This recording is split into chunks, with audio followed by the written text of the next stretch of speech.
Hello, Capricorn. Thank you for revisiting if you are a return visitor, and welcome to new visitors. And as I promised in the August videos, I did get the nerve to record my own voice and ditched the AI voice so it can be more personable. And I've had a rough go at it with this classic Mercury retrograde. My computer crashed. I lost my material and I've been scrambling to rewrite everything and upload it as fast as I can. Um, we're going to get right into this. In this video, I will give you your main theme of September. Then I will summarize some of September's major planetary dynamics and how that may affect you. I'll do a quick revisit of a couple of astrological events which happened in the past. And since we have retrograde planets and repeating aspects as well, for that reason, I mean. And finally, a couple of things to look forward to in the new year. First, and in general, um, September feels just like August's lazy summer, end of summer um, theme. If I had to title it, I would title it "Hurry Up and Wait." Um, because again, like I mentioned, we have the planets in retrograde, six of them, and inclusive of the seventh minor planet of or body of Chiron. And I'll touch on these later. Capricorn, travel, travel in the mind, academia, foreign places, foreign people or people at a distance, publishing, the spoken word, and the World Wide Web has your attention this month. Communication regarding these things has gone backward and forward and will do another take before the end of the month. This is due to the Virgo activity this month. Virgo rules your ninth house, and the stop and rewind regarding these things is due to Virgo's ruler, Mercury, and it is currently retrograde. Even though it will go direct this month, it will be in shadow and won't clear its shadow until um, the end of the month. So have patience and plan C just in case. If you have any Virgo degrees, then you also benefited from other people's money, gifts, or lump sums of extra cash from a partner. And it could have been a female, maybe even your mother or a mother figure, but this was done behind the scenes or in secret for some reason. It was your and her secret. There's more of that to come, Capricorn. So, um, good things. There is a beautiful new Virgo moon on the 14th, which again is your ninth house. Set your intentions and plant the seeds of a specific thing regarding your ninth house that you would like to start or change, because Virgo is meticulous and pinpoints um, things. She's very efficient in that. Or if an opportunity regarding this house presents itself on or about the 14th, it will be life changing in some way for you. If you're old enough, every so many years, the Virgo new moon brings in a change in this area of your life. Just be wary of your health because Virgo natally does rule the house of health and habits and routines. And Capricorns have been taking on a lot of work, maybe even second or third jobs. Um, there is also the scenario of you wanting to start a hobby or maybe passive income. This is just a side note. Um, Regarding something that is a passive, start a hobby or passive income regarding something that is related to the ninth house, and especially publishing. or the World Wide Web is involved.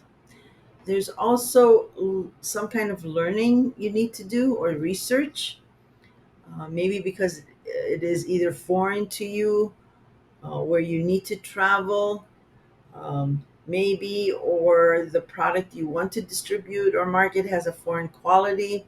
Whatever it is, you are either working with another person on it, or this other person is helping you in some way. Maybe it is the woman I mentioned before. Who knows? Anyway, look to the new moon for this to be flagged. Good luck, because it is all good, Capricorn. Um, I will mention Pluto being in your sign, and it is going retrograde. So, your first house of self, appearance, personality, and CV. The main theme on that is power and control. The government and authority is involved. Uh, Something about your persona. Think back to December of last year through to March, April of this year. There were conversations, negotiations, maybe arguments, disagreements, and or something about control and power. Maybe even your own controlling and powerful position.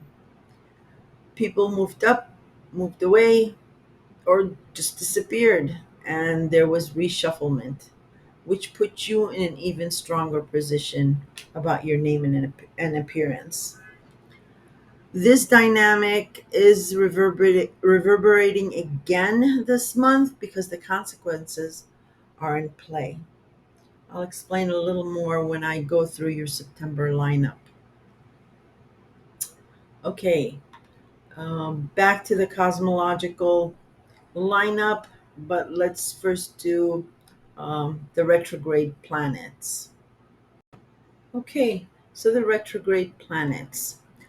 Um, Saturn is in Pisces. Pisces is your third house of communication, commuting, neighborhood, siblings, electronic devices, um, and Neptune in Pisces is in this same house. Neptune is elusive, and Pisces is dreamy. So it is a escape from reality. So something about the third house here um, is an escape for you. It's a feel good escape. But ever since March, Saturn came into Pisces, and uh, it has been trying to pull you back to reality, um, and structure this house, because with Neptune is very powerful, especially in its home placement of Pisces, and the idealism, the elusiveness, the slippery, um, all that can take you far from reality, sometimes so far that you can't find your way back. So the universe, in all its wisdom, is did bring in Saturn to help ground you in that, and and have you see what is reality and what is not. Okay, so those two are going backwards, and you will be reviewing those areas. Pluto is in Capricorn, so your first house of self and appearance, um, your CV, um, and power and control, since it's Pluto. Uranus is in Taurus, and that's your fifth house of love and romance, children, creativity, and so on. Mercury is in Virgo, and that is your ninth house of travel and academia, publishing, and the World Wide Web. Chiron is in Aries. Aries is your fourth house of home, family, parents, parenting, and your clan and or your tribe. It is an emotional house. Um, one, it is a grounding house, and you Since 2010, 2011, you did have unexpected surprises, the unconventional in this house. So you've been through a lot of shock, and but you were very disciplined. You took it like a rock star. Huh. So Chiron is in Aries. Chiron is they call him the wounded healer, but he was also the teacher, uh, and he was a maverick in some way. Um, so those characteristics, think of those characteristics um, regarding your fourth house. And when retrograde planets station either retrograde to go retrograde or station to go direct, um, that is the most very important time, because that day or what happens then does reverberate through time. So pay attention to the stationing of these planets and what information you are getting, or what the dynamics are. Those are very important, I think. And the retrograde planets also asks us, are you happy with how you have been dealt within these houses? Um, are you up for the challenge of the dynamics that have come about? So retrograde slows us down and makes us think about that and think of ideas to change if there needs to be a change or acceptance. And then when it goes forward, we can implement those changes or just go about it the way it was if you're happy with how it's going. Right, enough of the retrograde planets. Let's move on to September and the cosmological lineup for you. Sorry, I had to get a drink of water. Um, so on the third, today, today, Venus is stationing direct in Leo. Leo is your eighth house of sex, death, and taxes. Sex here is intimacy more so. I mean, it can be, but it's intimacy, true intimacy, being able to reveal your true self to the other. Death is allegorical because no astrologer can predict death, literal death. So, an ending and a beginning, something like the phoenix rising from the ashes, a true transformation. And taxes, I'll explain in this way. The eighth house is the house where you benefit from other people's money. So, partner's income, inheritance, gifts, lump sums of money, or it can be related to government and any government money.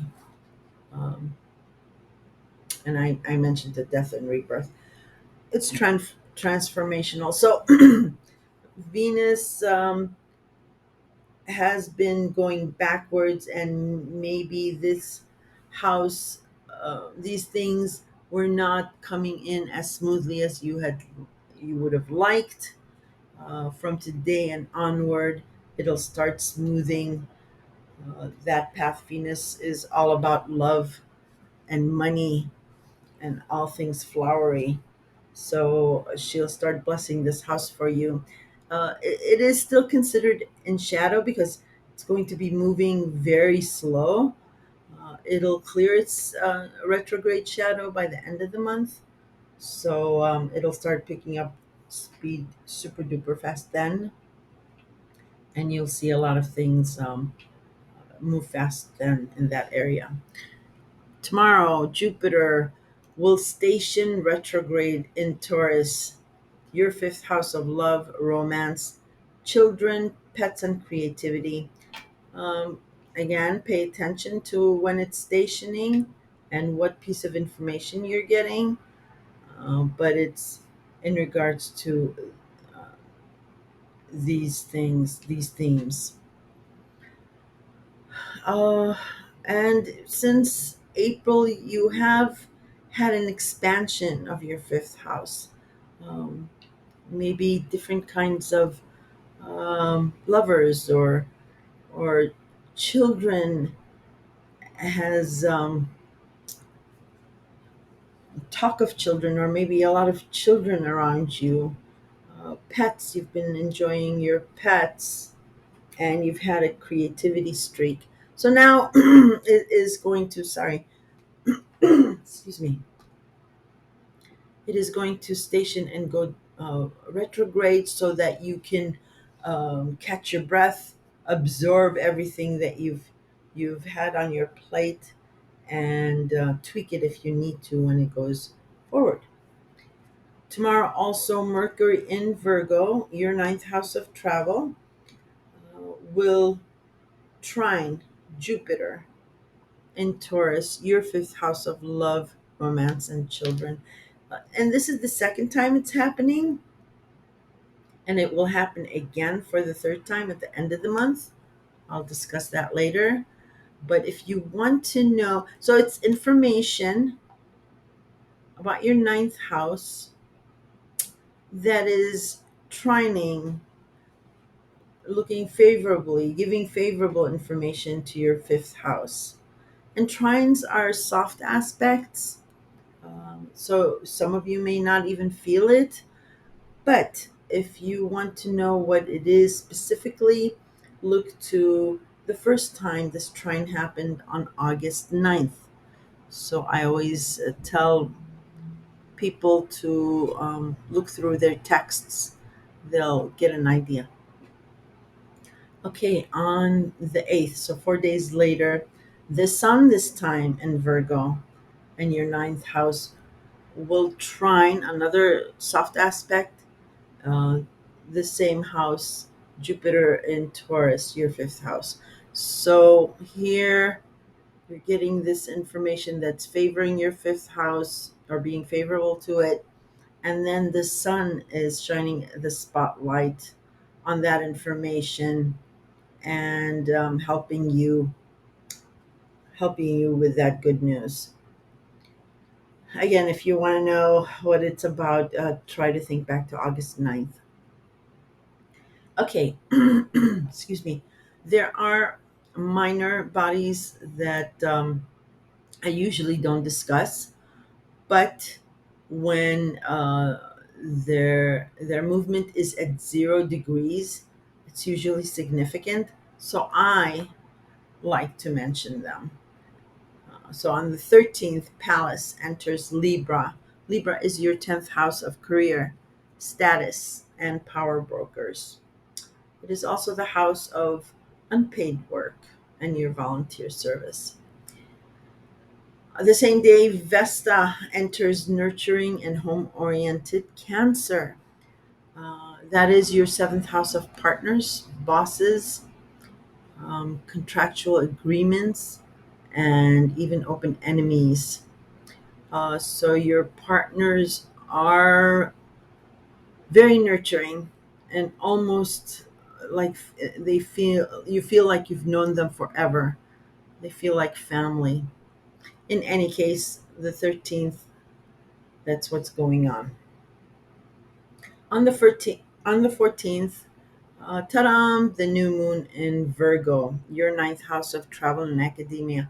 And I went through the new moon in the opening monologue. So if you want to rewind and listen to that again, but it is a beautiful new moon in your ninth house, and sees it. On the 15th, the day after that, the master negotiator and of compromises series enters Scorpio at 00. Scorpio is your 11th house of friends and groups, associations, um, your hopes, wishes, and dreams for the future. So the 50 is something you're going to start negotiating, um, compromising, something about this house, or your friends can be offering compromises or negotiations on your behalf. And again, it depends on your natal chart, but I like to mention it when it's at 00. Okay, the same day, Mercury in Virgo, your ninth house, stations direct. Um, and it will start going forward. Mercury rules Virgo, so this is an important aspect, information, and it's the higher octave of Virgo.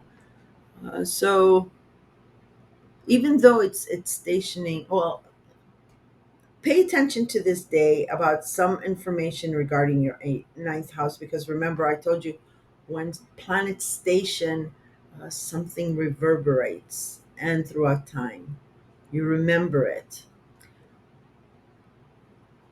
So pay attention to what piece of information you're getting on the 15th regarding this house.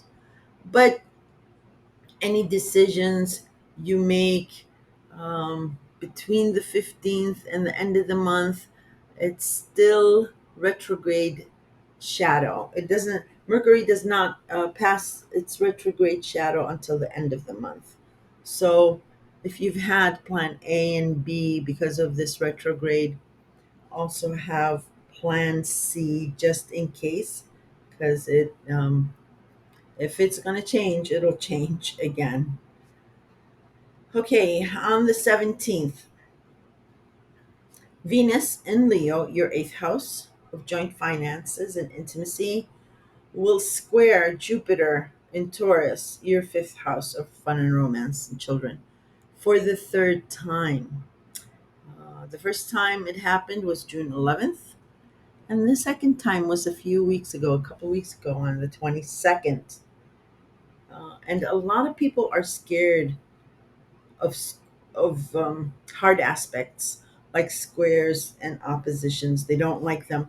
I actually like them a lot, and I've been saying that in all my videos because, and especially squares and oppositions. Not so much maybe the other harder aspects, but especially these two. I like them because any obstacle or stagnant situation or something at loggerheads is jolted into an agreement one way or the other. So who wants to wait? Let's get the ball rolling. So squares are good things. Don't let anybody scare you about squares and oppositions. But if so, yes, excuse me. So something about love, beauty, money is blessing your eighth house of joint finances, and it is affecting your fifth house of fun, romance, and children. I don't know, maybe you get another lump sum of money, an inheritance, another inheritance payout or something, and you're able to have more fun uh, and romance, or you're spoiling your children, but it is the third and final time. Look to these dates before to see what it's specifically about. On the 19th, the sun in Virgo, in your ninth house, will oppose Neptune in Pisces, your third house of communication, commuting, siblings, and neighborhood. Um, this could be, well, it's shining a spotlight on your ninth house. Maybe you were hoping to move, or you had a move in the works, or it's regarding school, um, or publishing, or the World Wide Web, and you're having a problem with moving, or communicating, or you don't want to leave that neighborhood, and if you move, you have to move to a neighborhood that's completely foreign to you. Maybe you're having problems um, communicating your travel or academia to your to siblings. Whatever it is an opposition, but oppositions, as I said, are good things because then you are face to face, and you're both making yourself clear about what you don't want. So the next step would be to come together on what you do want and then work it from there. But yeah, pay attention to the 19th. Um, it could be about a move. That's what I'm thinking. Anyway, on September 21st, the Sun in Virgo, your ninth house, will trine another soft aspect, Pluto in your sign. So the spotlight regarding your travel, academia, or publishing is is giving a boost to your appearance and yourself and your CV. On the 23rd, the Sun enters Libra, balanced scales Libra, the fair Libra, and that is your 10th house of career and status and power brokers and people in authority. It is also the house where you do charitable work. Um, so that's at 00. Remember, I something significant with 00, I feel. But that's the 23rd and on. That's where your focus will start going. On the 25th, and this is the third time, as I mentioned earlier, and Mercury information regarding your ninth house will again a soft aspect of a trine to Jupiter in Taurus in your fifth house of love. So another piece of information regarding your travel or schooling um, will give good vibes to your fifth house of love and romance. And again, if you want to know specifically what it's about, look to the first time it happened on August 9th, and then the second time will be tomorrow, and then the third time will be at the end of this month. Finally, we close with 29th full moon in Aries. Now, this full moon does have some hard aspects to it. It's fiery. It's Aries, and Aries is your fourth house of home, family, parents, parenting, your community, tribe, or your clan. Um, and full moons are endings. So fourth house is psychological, is your grounding house. So whatever, if it is ending, and again, it depends on your personal chart, but if you have anything of 6 degrees of Aries, this will definitely impact you. And if it is about an ending, because it's your fourth house, you probably already know about this.